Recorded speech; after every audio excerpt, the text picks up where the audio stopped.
Assalamualaikum warahmatullahi wabarakatuh. Waalaikumsalam Waalaikumsalam warahmatullahi warahmatullahi wabarakatuh. wabarakatuh. Bagaimana kabarnya semuanya? Sehat, Pak. Alhamdulillah sehat, Alhamdulillah Pak. sehat, Pak. Semuanya masuk ya. Alhamdulillah. Semuanya masuk ya. Masuk, Pak. Yang pertama, dalam pembelajaran ini tujuan kita ketika sudah selesai pembelajaran ini nanti kita akan mengetahui ketika setelah diskusi itu pertama adalah mampu menganalisis apa saja ancaman dan kerentanan yang bisa terjadi di sekolah. Kemudian mampu menganalisis apa saja sih kapasitas yang dimiliki sekolah yang bisa dimanfaatkan, bisa ditingkatkan untuk mengatasi ancaman maupun kerentanan yang terjadi sehingga sekolahan tersebut minim resiko dan menjadi sekolah yang damai. Mulai dari awal ya. Menurut kalian lingkungan sekolah apa yang kalian dambakan ketika kalian sekolah itu apa sih sekolahan yang kalian dambakan, sekolahan yang seperti apa? Ayo coba. Sekolah yang bersih, Pak. Sekolah yang bersih, apalagi? Sekolah yang tanpa ada pembulian, Pak. Tanpa ada pembulian, tanpa ada orang jahil, terus apa lagi? Ayo. Teman-temannya baik, Pak. Teman-teman baik. Nah, dari semua hal itu kira-kira apa yang harus bisa kita lakukan, apa yang kita bisa usahakan untuk bisa menjadi sekolah yang bersih, teman-temannya baik, tidak ada yang membuli. Apa yang bisa kamu lakukan? Mungkin saling menghormati, Pak. Saling menghormati antar teman, Pak. Saling menghormati. Terus apa lagi? Menjaga kerukunan, Pak. Menjaga kerukunan. Kalau gurunya, kepala sekolahnya, kalau menurutmu gimana? Harus bagaimana? Bijaksana, Pak. Bijaksana, bijaksono ya, ya. Bisa. Nah, setelah karena kalian tadi sudah paham harus bagaimana sekolahnya, harus bagaimana biar mendambakan sekolah yang baik itu harus bagaimana. Nah, hari ini kalau diskusinya kita mulai dengan memahami antara ancaman, terus antara kerentanan dan kapasitas. Apa sih hubungan antara tiga komponen itu dengan resiko yang ada di sekolahan? Coba ini ada sebuah permainan, namanya adalah board sekolahku. Nah, di sini nanti ada sebuah peraturan untuk melakukan kegiatan tersebut. Yang pertama nanti kalian diberikan 3 giliran untuk memainkan 3 peran. Bisa dari kepala sekolah, guru, siswa, atau penjaga kantin. Kemudian nanti kamu diminta untuk meletakkan karakter sesuai tugas atau perannya, kemudian mengambil kartu sesuai petunjuk yang ada di masing-masing kolom. Sekarang langkah pertama, bisa tuju karakter mana yang kamu ambil? Saya memilih ini, Pak. Silakan Jadi siswa. Berarti ambil 3. Yang 3. Lihat 1. Coba ambil 3 dulu. Ditaruh, berarti itu merah. Merah ternyata, Pak. Taruh di ancaman. 3 Sini kali. Ya, Pak. Ya. 3 kali, Pak. Ancaman lagi.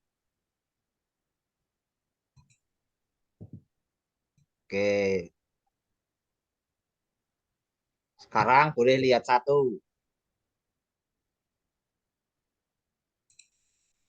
Dilihat saja. Nah, sekarang ambil 1 kali. Berapa kali karakter? Ambil karakter lain. Mau diganti siapa? Langkah selanjutnya yang kedua. Tugas perannya siapa? Jumlah ancamannya kira-kira? Ancamannya ada 1, Pak. Kerentanannya? 0, berarti dianggap 1. Berarti 1 kali 1 berarti 1 ya? 1, ya. 1 bagi 3, 1/3. Berarti sekolahnya Bu Tias memiliki 1/3 atau 0,3. Jadi itu Resiko. nanti sekolahannya resikonya hanya sepertiga. Oke, bagus ya, tepuk tangan buat Yukias. Kita lanjutkan ya. Oke, boleh stop share. Baik, Pak.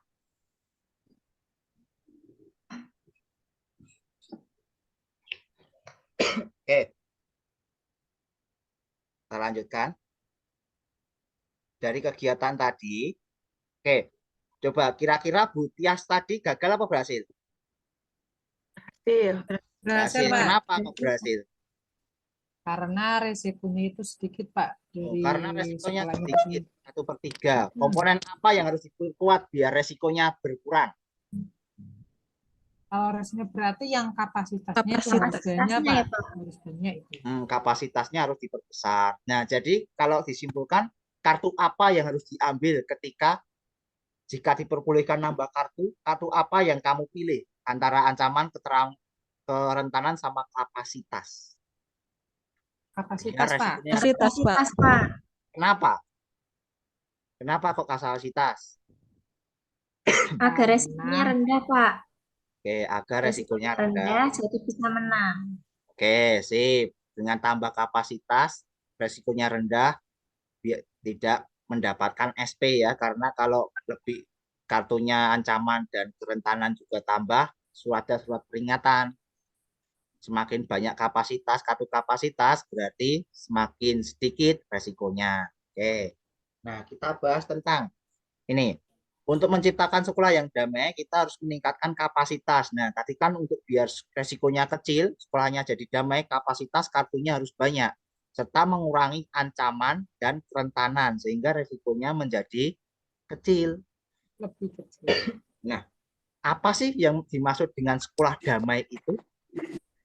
Nih, sekolah damai itu ketika sekolah itu bisa mengurangi ancaman dan mengendalikan kerentanan dan juga memanfaatkan kapasitasnya untuk mengurangi resiko dari sekolahan tersebut. Ancaman itu bisa dari luar, tetapi tidak bisa dikendalikan. Contohnya apa? Kondisi lingkungan, kondisi geografis. Kita kan tidak bisa sebagai anggota sekolah tidak bisa mengukurnya, tidak bisa mengendalikannya, tapi ancaman internal seperti perilaku siswa, kondisi siswa itu bisa kita perbaiki. Kemudian ada kerentanan. Kerentanan itu bisa kita kendalikan. Biasanya kerentanan muncul itu karena kurangnya kesadaran guru maupun stakeholder, baik itu siswa atau kepala sekolah atau penjaga, semua warga sekolah itu kurang sadar, kurang istilahnya kurang sayang dengan sekolahnya. Kemudian, nah, kerentanan ini sebagai indikator bahwa sekolah itu lemah. Ada kelemahan di mana? Kalau kerentanannya itu rentan bullying, oh berarti siswa sekolahan itu mudah terjadi bullying, apa itu perundungan, bullying. Nah, bagaimana cara mengatasinya? Dengan meningkatkan kapasitas atau kemampuan. Bisa dengan membuat semua warga sekolah semakin sadar tentang sekolah, bahwa sekolah itu milik bersama, tanggung jawab bersama. Atau membuat kebijakan-kebijakan yang baik untuk menuju sekolah, seperti sekolah sehat, terus apa itu sekolah hijau, itu program apa ini, belajar seperti itu. Kemudian guru-guru bisa membuat praktik baik atau bisa juga menerapkan kebiasaan baik di sekolah. Nah, sekolah damai itu apa toh? Kenapa kok tadi bilang sekolah damai? Sekolah damai itu adalah sekolah yang aman, nyaman, dan menyebarkan budaya damai. Ya, damai. Komponennya itu bisa kebijakan, interaksi, promosi, sarana dan prasarana, serta partisipasi. Nah, dasar hukumnya di sini ada undang-undang tentang perlindungan anak, konversi hak anak yang 10 itu. Kemudian ditambah lagi adalah tentang kebijakan sekolah ramah anak. Nah, di sini ada sebuah video tentang bullying. Coba kita lihat baik-baik ya. Ya, Pak.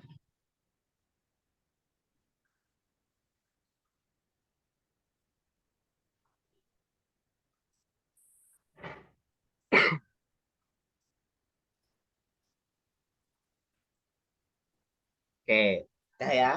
Nah, dari film tadi ada yang namanya perundungan di sekolah. Nah, tadi kan perundungan gara-gara temannya mengejek si bodoh yang hitam, si bodoh hitam. Nah, selain ejekan dari teman, bullying itu atau perundungan itu bisa berupa ancaman. Kamu mengancam temanmu, kemudian menyebarkan berita yang buruk. Contohnya dia belum mandi itu, si Tias belum mandi. Nah, itu pada sudah mandi kemarin. Nah, kemudian bisa juga mengambil atau menyembunyikan barang milik orang lain atau bisa mengucilkan teman, mengejek teman dengan nama-nama yang aneh atau mengejek dengan nama orang tuanya mungkin. Bisa juga menyakiti teman, juga bisa meledek teman atau membuat teman itu merasa lucu, dikasih lelucon seperti itu, dibuat lucu-lucuan. Seperti itu adalah contoh bullying. Nah, sekarang kita tentang kekerasan seksual.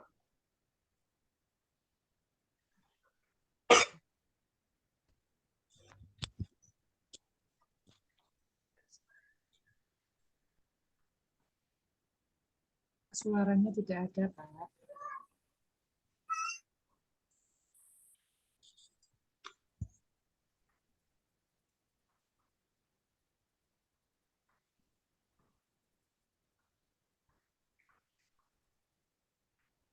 Nah, dan ya, itu tadi tentang kekerasan seksual. Ternyata kekerasan seksual itu masih ada di sekolahan. Bisa juga secara tidak sadar kita melakukannya.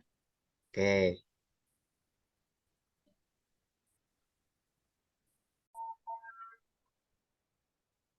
Oke.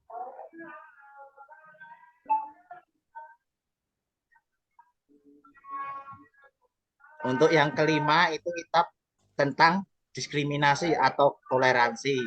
Nah, yang diskriminasi dan diskriminasi itu maksudnya adalah pembedaan atau pengucilan, baik bisa berupa perbedaan ras, agama, atau status ekonomi yang berbeda dengan kita, merasa jelek, kemudian kita rendahkan, kita tidak mau bermain dengannya.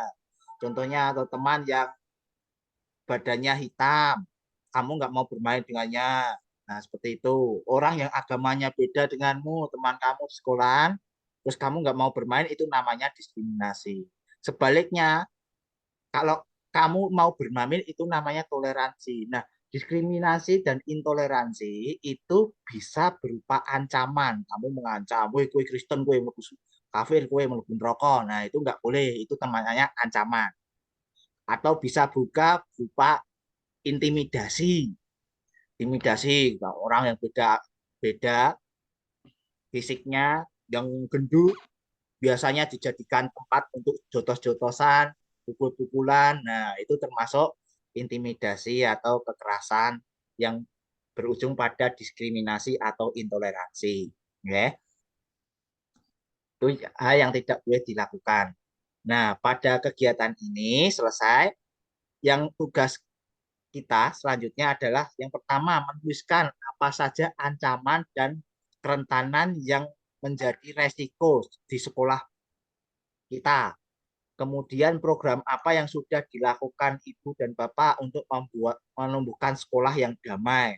Program apa saja untuk mengatasi ancaman atau kerentanan yang ada biar sekolahnya itu semakin damai, resikonya semakin kecil. Program apa yang belum dilaksanakan dan menjadi harapan Bapak Ibu sekalian, kayak kita semua nanti untuk menciptakan sekolah itu yang lebih damai. Paham? Oke, Paham, ada yang Pak. ada yang ditanyakan dulu? Hmm, Nggak ada? tidak Oke, ada, Pak. Nggak ada, Pak.